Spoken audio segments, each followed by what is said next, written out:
Y'all, we back. And woo, I had to break this down episode by episode, these new ones, because there's so much that happened. Plus, the episodes are very long. And I want to take my time as a therapist to digest and help y'all learn about yourselves and these people. So let's get into it from a therapist perspective. But of course, you know what to do. You gotta hit that like, you gotta subscribe, leave some comments in the chat, support the channel. Let me breathe because I took down a lot of notes as a therapist. And Derrick and Megahnn, I just want to know from Megahnn, where's the emotional regulation? Okay. Megahnn to me is a person who's functioning out of control. She is triggered by not being able to allow herself to feel safe. She's bringing the trauma from past relationships. And so, this being a healthy one, at least so far, it seems like Derrick has some emotional intelligence. This is what happens when you have not healed from that other stuff, whether it's childhood, whether it's other relationships, and you bring it here. Okay. She's bringing it here. Y'all think if y'all control things, y'all can feel safe. But in reality, the control is a facade. It's only holding you back and it's only protecting you from a healthy relationship. And is that what you want to be protected from? Control is very much a facade. Okay. So she's triggered by the fact that he's different. This is a safe relationship. And this is something I have not experienced before. So instead of tapping into my emotional intelligence and talking about the things that I need, while also reciprocating, yeah, we getting straight into it today. Okay. She decides, oh, I'm going to lash out. I'm going to try and gain control of this person in this situation because I'm uncomfortable. I am triggered. And this is what it looks like when you're in a relationship and you have not done the work on yourself to heal from things. All right. And I wonder about the dynamic between her and her mother. Once again, having the critical mother. Is she doing the things that her mom did to her and she maybe saw with, not sure, with her father, other people, or even to her? Is she now reciprocating that and bringing it into her own relationship? It ain't gonna work. Okay, but he continues to ask, what more can I do? Giving, giving, giving. But I don't see the reciprocation. I don't see, you know what, Derrick, what do you need from me? What can I do better? How can I help us? Megahnn is an I person in a us situation, in a we situation. She's an I. And she's been living as I for so long that she does not know a we. I want the we, but my actions continue to show I. And as a couples therapist, it's really hard to work with people who one person is I and one person is we, especially when the person who is I is normally the one who's like, hello, lady, we need some help. We need some help because they're not ready to see past the I. The I in her eyes has gotten her this far, being successful on paper. My life shows that this is working for me. But when it comes to my relationships, it is not. Okay. It is not. And so she's saying about the conversation, she's still not over that conversation. But I think it's deeper than that. I think it's deeper than him having a conversation with his friends about them having kids. Does she really want to be a mother? Over and over again, I see them having these conversations about having kids, how many kids. Is it that I want to become a mom, or is it something I've been told? I've been conditioned that society says needs to happen in my life? Because I'm just not buying yet that she really wants to be a mother, even though they continue to have a conversation. And then we also get to go into visiting her parents. Now her parents have a very beautiful home, very beautiful home. But the mom is like, babies, babies, babies. I want grandbabies. I need a grandbaby by December. I'm guessing they probably got married early spring or something whenever this was filmed last year. Where the babies at? Yeah, we like you. You seem good. Okay, where the babies at? Now I still think that it's Jaylyn that got pregnant, but now I'm just like, the way this is edited, Could have been Megan who got pregnant. Okay. Now, Derrick is all about trying. Okay. We can try all the time. But I still feel like this relationship is not where you want to be bringing a baby into it. Okay. And he says he loves how safe she feels.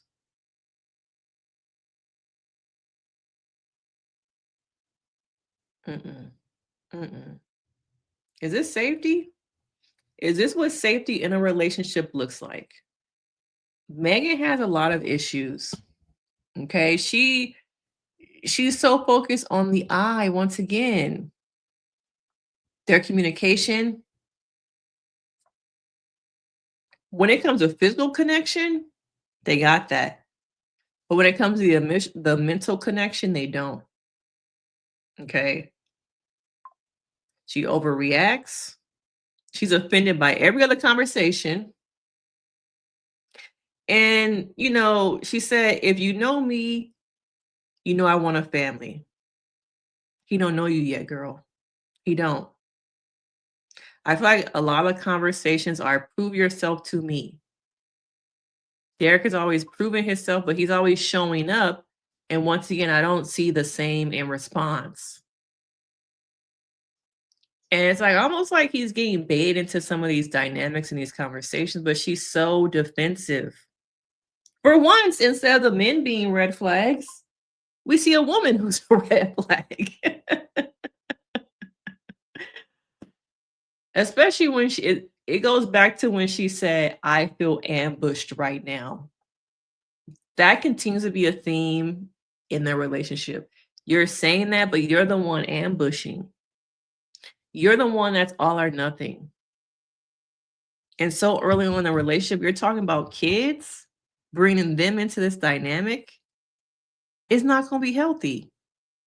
You have a very critical mother, and bringing a child into an environment with a critical mother does not create safety for that child, let alone safety for a husband. Okay. But the mama wants grandkids. He do too, though. He do want some kids right away. And I wonder, since he's at an age where I've traveled, I've done all the things, I want a child. If it's just kind of like, well, I've done everything else, so I just want to be a dad so bad that I'll have a baby with anybody. Okay, but Megan is not the one. Megan is not the one. Her defenses are way up here, and he can't break through the wall. And every time he tries to break through, you see a little bit in this episode. You see a little bit. You see them go on the getaway. And during the getaway, I was like, okay, there is potential. There's potential, but then of course it fades away. Now it looks like they're at a winery, they're having a good time, some drinks, and Derrick is like, okay, let's go back to the room and make some babies. Moving too fast. Think about who you having a baby with. You want this to be your forever. Even if y'all ain't forever, having a baby makes y'all attached forever. Okay, clock that. And so they go back to the room, and the expert's like, we have a gift for y'all. Random man at the door. The experts, since their 1 month anniversary, they give him a box of the photos and stuff from the wedding. They're reminiscing. She sits on his lap and she says, I love you. Now we all heard her say that, right? She says, I love you. And he's just like, oh, yeah, girl, that's good. You can tell he's just like, what do I do? He don't say it back. He don't say it back. And her ego is crushed. Because then we see her in the confessional after he does not reciprocate the I love you back. And they're like, so you say the producers are saying, so you said I loved you. I love you. I said that. Roll tape. Because I remember saying that. Girl, what, man? You just said that shit. You said that. And she says, a conversation with my husband should be had, not me. And at this point, I'm like, damn, I feel bad for production. I feel bad for Derrick. I can tell she is hard to work with. Okay. She's putting them people behind that camera through the work. She's making them work. And I can only imagine these are the things that we're seeing, the dynamic we're seeing. But what about all the stuff we have not seen yet? Them trying to coach her through these confessionals. I can tell she is a piece of work. Okay. And Derrick needs to run his ass down to that court and get annulment. Don't have no babies with this lady. Please start using protection because you don't want to be tied to her for the rest of your life. This look right here, this is her face. This is her face all the time. This is the same face she got in the photos. Whatever her mama did to her as a child, some healing needs to be done. She needs to work on herself. But Derrick needs to run. Please run. Now, let's also get to let's do Brittany and Will next. Okay. Now they go on a wrestling date. Let me see if I have it. Which was very cute. Okay. The wrestling date to me really does show the millennial in them. Okay. It really does show the millennial. This girl. This girl. This girl. Mm-mm-mm. Okay. Now they go on this wrestling date, and all the millennials know back in the day, what do we watch? Okay, we watched WWF, which is now WWE. So it was a big moment for her. Like kind of one of those childhood things where um it's like, oh, I get to experience it. I watched on TV, very nostalgic. We see Mark Henry um at his gym, and they're having a time just like this is fun. Now, some of y'all are like, he took her to wrestling. It shows that he's listening to her likes. Okay, I don't know why the picture of Will and is not coming up. But it shows me that he is paying attention to her. Okay, he is paying attention to what she likes. But I know a lot of y'all be like, wrestling. Yeah, I said I like that, but we couldn't go to no spa. We couldn't go like somewhere else wrestling. But it was a good date until the end. Until the end. Okay. It was going well to me until Will put his foot in his mouth. And she's all in at this point, you could tell. She's all in. She's enjoying this. She probably feels like, if she has not already said it, feeling like she loves him. Okay, just like, oh, this could be the rest of our life. Yeah, this could be the rest of our life. And he says, but things could always change. Will, you had a good thing right there. You put your foot in your mouth. And you lean towards the logic in a moment that did not need any logic. And this is the rest of the episode of them. Him continuing to lean on logic, like I've said in my previous recaps, and not the emotional side. Brittany is somebody that needs the emotional reassurance, the physical actions of hugging me, showing me, yes, you took me here, but I also want to hear the words of affirmation that you feeling me too. Like, you can see us doing this for a minute too. Like, this could be our forever. Will needs to get out of his head. And I wonder how much is he talking to his family or friends for support? Because there's something about this scene to me that said cold. I don't know if something happened between this scene and, whatever scene was before this, but he appears to have pulled away. And I don't know if other people picked up on that, but he appeared very cold and disconnected. And I know his personality is a little bit more laid back. Are we gonna say passive? Okay, a little bit more chill, but at this point, I'm just like, what's going on? Because you pulling away as she's pulling in, you're pulling away. All right, the things could change. Keep that in your mind. Sometimes when we think things, we don't need to say them out loud to our partners, especially in this situation where things are so early on. Take a step back to think, let me read the room. Does this need to be said? Okay. Read the social cues. Now, I'm not sure if it's something else going on with him mentally that's like, with him processing and reading social cues. I'm really not sure. But once again, I'm just like, what happened? Because the last episode when you got home, your mood was a lot different. But at the end of this day, it just something felt odd to me. And I don't know if y'all picked up on that either. But he seemed cold and she's all in. And it's just not something, there's a disconnect here. And I wonder if other people picked up on that too. But what's going on with you? Okay, what's going on with you?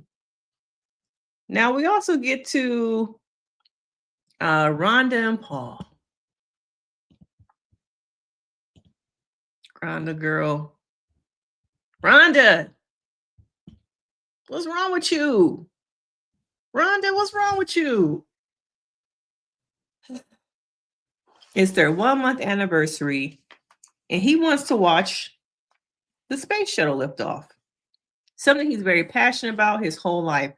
When I look at him, I've said this before, when I look at him, I see the little boy who loves space, who loves all of that, who has been with women who push that down and don't let him be himself and want him to be maybe more masculine.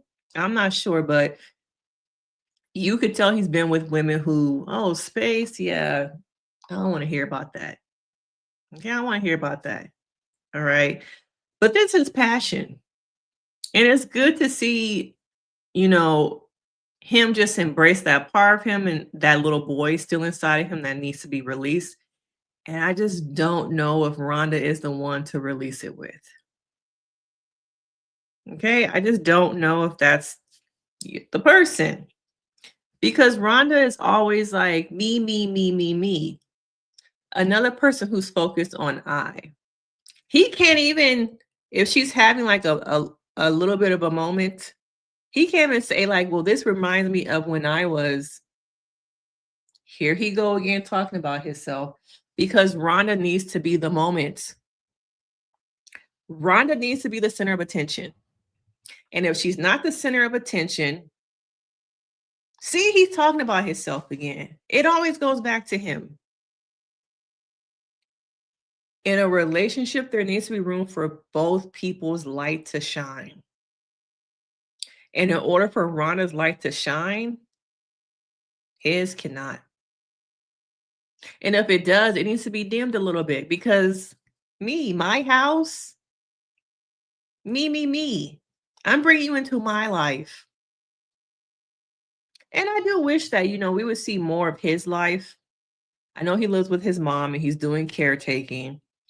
But I just feel like we're focused a lot on Rhonda and her house. And it just feels like the editing is also like he's coming into her world. Like she's elevating him. And I don't like that. Okay. I don't like it feeling like she's elevating him. Okay. But, throughout this episode, we see even, I'm going to talk about the dinner thing that she has at her house. I guess I could talk about it now. Whatever. The couples come over for her house for dinner. And once again, that reminded me of, I'm seeing people enter Rhonda's world. I'm not seeing Rhonda have to get uncomfortable and enter Paul's world or anything like that. Her comfort zone We're watching the other couples get uncomfortable. We watching Jaylyn jump out of plane. We're watching them have uncomfortable conversations. But Rhonda continues to be complacent. And I heard Brittany use that word complacent. And I want to talk about that a little bit. What is the difference to you guys of complacent and stagnant? Because I feel like no, she said content. It wasn't complacent. She said content. My bad, y'all. But I feel like with Rhonda and Paul, I think there's a little bit of complacency and stagnation. Okay. And Rhonda to me feels like she is more complacent, but she's projecting stagnation onto Paul. But it's not that he's stagnant, because stagnant to me is not about growth. You're not growing, you don't want to do anything more, you're just where you are. Whereas content is like, okay, I'm happy here, but I could see myself kind of growing and being motivated. But right now I'm good. So that was the word, not complacent. It was more content versus being stagnant. What's the difference between that? And I feel like she is projecting onto him that he is the one who's stagnant when really she is. She's very stagnant.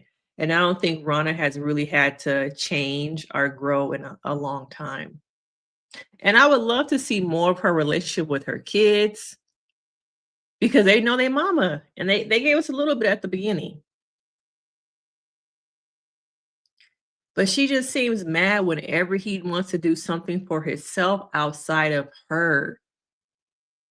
Once again, I'm not seeing the we. I'm seeing an I person. Okay. He becomes vulnerable. Oh, he's taking away from my moments. This is supposed to be about me. Here he goes again. You're pissing me off. Okay. Because you love to point the finger at him and not at yourself. There's no room in this relationship for we. There's only room for I. Because Pat wants, would that call him Paul? Already, y'all. I thought I was doing good this season. Pat to me is a we person, but Ron is an I. And we're only a month in. And this is foreshadowing the rest of my life. I'm already at a later point in my life. But I don't know if it's editing. I don't know if it's actually happening, but she seems legit upset when he talks about himself. Especially, when we saw the scene of them being at the music thing, very Austin. Very Austin. And she's like, this reminds me of when I got out of a toxic relationship. And it just brought me back to finding myself. And he's like, actually, it reminded me of being in the mountains. And she's like, wait, what? This is my moment. This is about me. The mountains. I'm crying and having a moment, and he's talking about the mountains and himself. What about me? What about me? What about me? She has been by herself for 25 years. Never having to answer nobody, living on her own. But I think she might need to go back to that. I don't necessarily think that she's ready to give to another person. I really don't. Okay? I really don't. And now when it comes to Jaylyn and Josh, we're seeing some tension finally. Not that necessarily I want to see that. I just feel like in a relationship early on, you need to see how somebody reacts to tension. You need to see how somebody communicates. And how do you fight? Yes. As a couples therapist, how do you fight? That means, do you go for the jugular? Do you keep it high up here? Do you know how to calm yourself down? Do you know how to emotionally regulate? I need to see how you fight. And though they have not fought, they have had some tension. Now, it was great to see them jump out of a plane. Once again, her um, releasing herself from comfort, getting uncomfortable. Some of y'all saying her laugh is terrible. Oh my God. But they have this thing come up with the vows. So let's talk about this. Once again, they're celebrating their 1 month, they're reviewing their vows. He said it took him 4 days to come up with what he wrote. And she's like, you know what? Let's rewrite them right now. Yeah, let's rewrite them right now on the spot. Because I know what I want to say. So you should know what you want to say, right?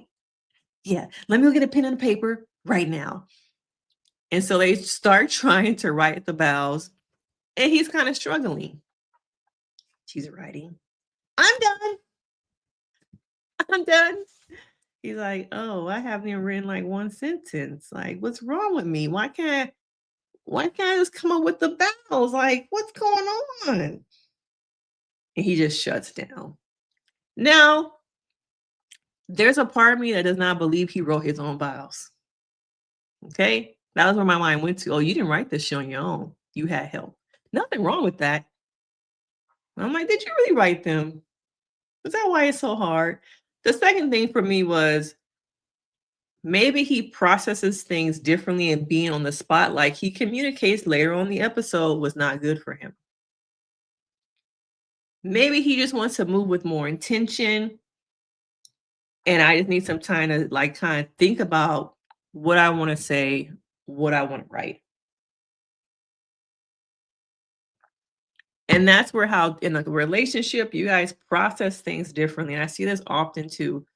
One person is able to articulate and process things very quickly, while the other person, it does kind of take a moment and recognizing that.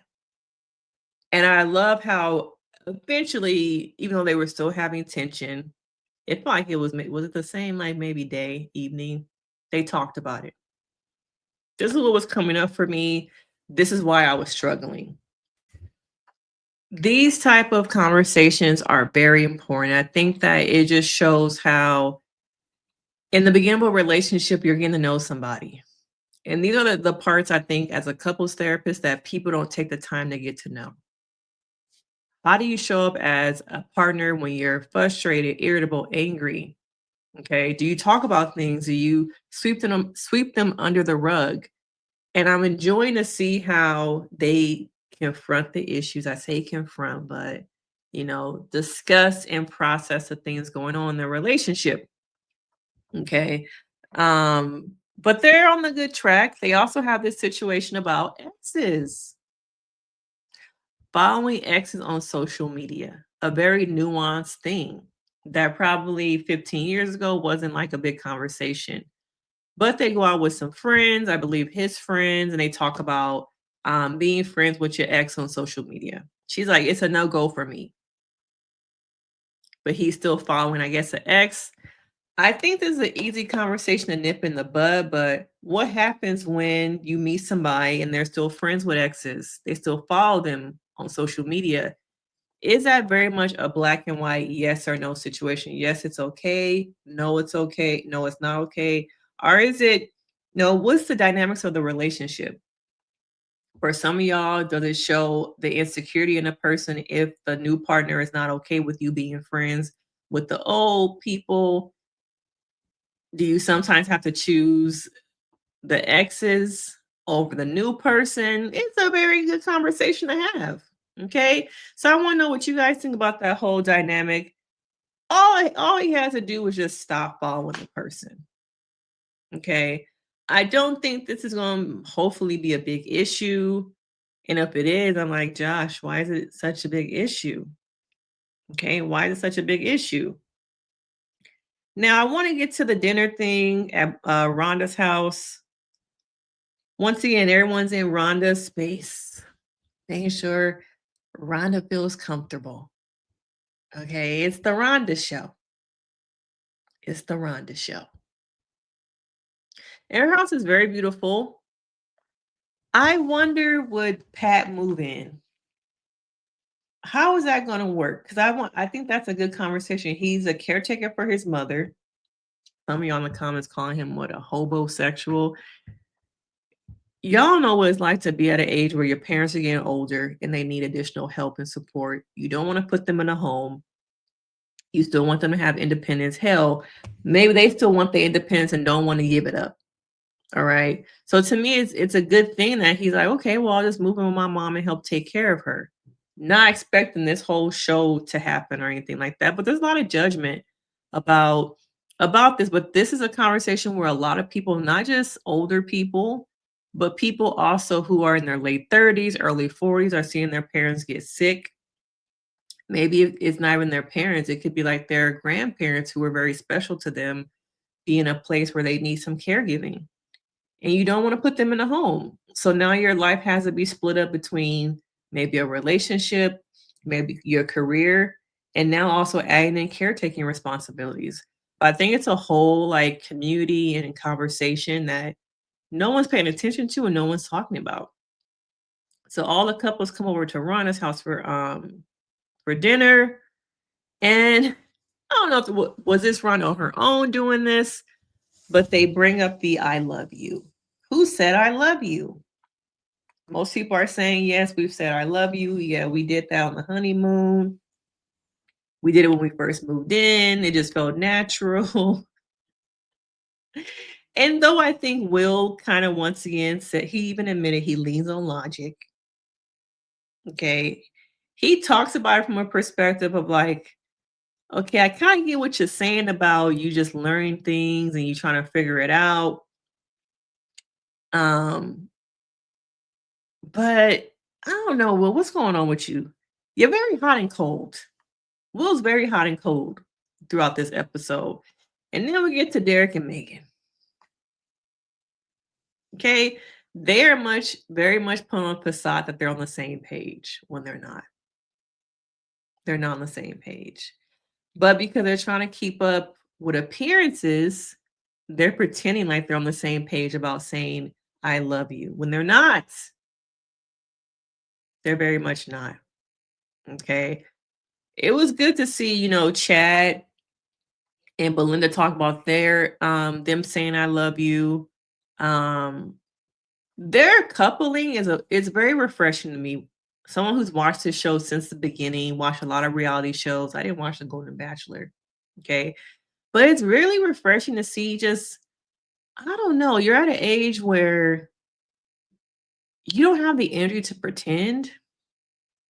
Like, this is what you're getting. This is me. I love you. You love me. We're all a happy family. Had to do that. But Belinda and Chad are very refreshing. Cause it's just like I feel like they're not holding back. They're just kind of like, this is where we are. We both been married. I've been married a couple times. They started talking about her changing her name, and she realized how much work it is to change a name.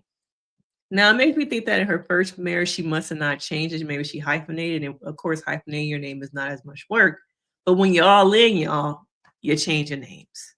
Okay, just change your whole name. If you're all in, change your name. Go through the work of changing if you're all in. But I think some people like to hyphenate, and it makes me just wonder because I fully changed my last name when I got married. It makes me wonder, nowadays, do people who not change their name fully, are they fully in? Or is there a little bit of like, well, just in case, it'll be easier if I hyphenate? And then there's people who their last name is attached to like a family legacy or just family roots that they really just don't want to give up completely, not taking the person's name. I want you guys to chime in the comments and let me know. But so far, they seem like they're on a good path. They're even talking about like remarrying. He's like, I go do it in Portugal. And so I kind of did this episode. I'm like, are some of these men love bombing? Are they love bombing some of these men? I had to think about it for a second. I'm still not sure. I feel like some of them are genuine, but with the gifts, I don't know. I'm just like, is this love bombing or is this genuine, this like connection? And I'm gonna give you my everything. I'm gonna give you my all. All right. But it's refreshing to me to see a mature couple. I know some of y'all are not liking it. Okay. Some of y'all are not liking that. It just throws off the whole dynamic of this show. I'm enjoying it, y'all. I'm enjoying the difference. Okay. Now, I've noticed the views for a lot of creators who are recapping this show compared to when it was on Lifetime. I'm trying to figure out why not everyone, but my views are lower than the normal when I recap the show in the past. Some other creators I've looked at, their views are a little bit lower. And I'm trying to figure out, do y'all not have Peacock? Or are y'all not just feeling the show no more? I think a lot of people don't have Peacock, and a lot of people had the Lifetime cable channel. And that is the difference in kind of this new season. But do y'all like the show? Are you only watching recaps? But there's been a shift. The dynamics here are very different than Lifetime, not as much drama, more focus on relationship communication and really having these couples figure out, are they going to say yes on decision day? Okay, are they going to say yes? But once again, where the experts at?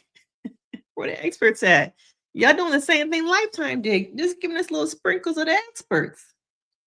Okay, but this episode had a lot to unpack, so I want to just take my time and unpack it. But I want to know you guys' thoughts on these couples, this show. Are you feeling it? Is there something missing for you? Are you a person who misses it being on Lifetime? Do you not have Peacock? What's really going on? Where I don't know. It feels like it's not getting the same attention that it did when it was on Lifetime. So, but of course, let me know your thoughts. We can get into it. Hit that like, subscribe to the channel, do all the do's to support me over here. And I'm a therapist recapping from someone who's sat with lots of couples. A lot of these couples are people I've seen before, dynamics I've seen before. And I hope you appreciate it. All right. Well, I'll see you next time. Bye.